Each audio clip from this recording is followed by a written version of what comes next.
আসসালামু আলাইকুম। আজ কি তৈরি করব সেটা একটু পরে বলে চলুন শুরু করি।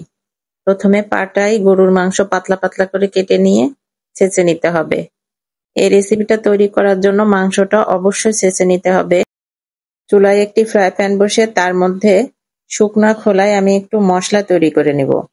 এর জন্য এখানে জিরা, ধনিয়া, একটু জয়ত্রী, সরিষা এবং মিষ্টি জিরা অনেকে মৌরি বলেন।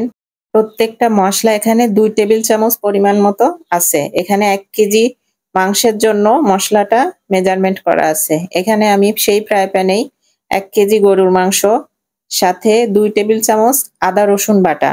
এখানে আদা এবং রসুন, আদাটা বেশি যাবে, রসুনটা একটু কম যাবে।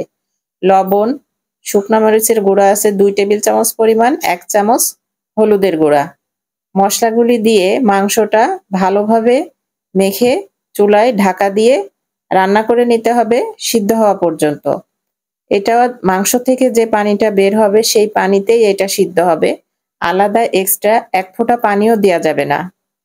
আলাদা পানি ব্যবহার করলে মাংসের আচারটা আপনারা বেশি দিন ভালো থাকবে না। এটা বাইরে রাখা যাবে না, ছত্রাক পড়ে নষ্ট হয়ে যাবে। মাংসটা একদম সিদ্ধ হয়ে পানিটা পুরোপুরি শুকিয়ে আসা পর্যন্ত রান্না করে নিতে হবে। এবার আলাদা একটি ফ্রাই প্যানে 1/2 কেজি সরিষার তেল, সে সাথে 5 ফোড়ন এবং 20টা শুকনা মরিচ ছোট ছোট করে কেটে নিতে হবে। 2 টেবিল চামচ পরিমাণ শুকনা মরিচের গুঁড়া তেলটার মধ্যে একসাথে দিয়ে খুব ভালোভাবে গরম করে নিতে হবে।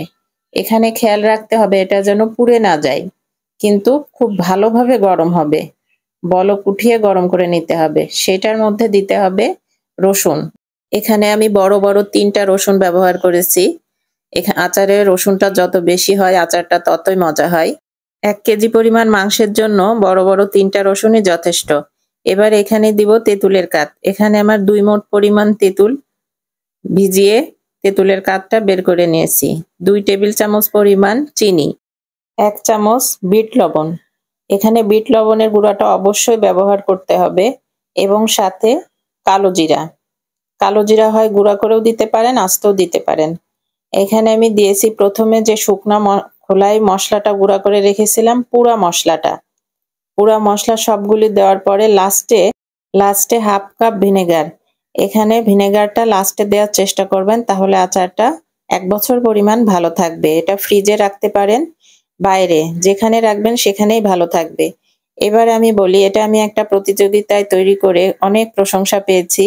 এটা আমার সিগনেচার আইটেম বলতে পারবেন। যারাই খেয়েছে তারাই অনেক প্রশংসা করেছে। এই রেসিপিতে বানালে আশা করি আপনারা নিরাশ হবেন না। ভালো লাগলে লাইক, কমেন্ট, শেয়ার করে পাশে থাকবেন। আল্লাহ হাফেজ।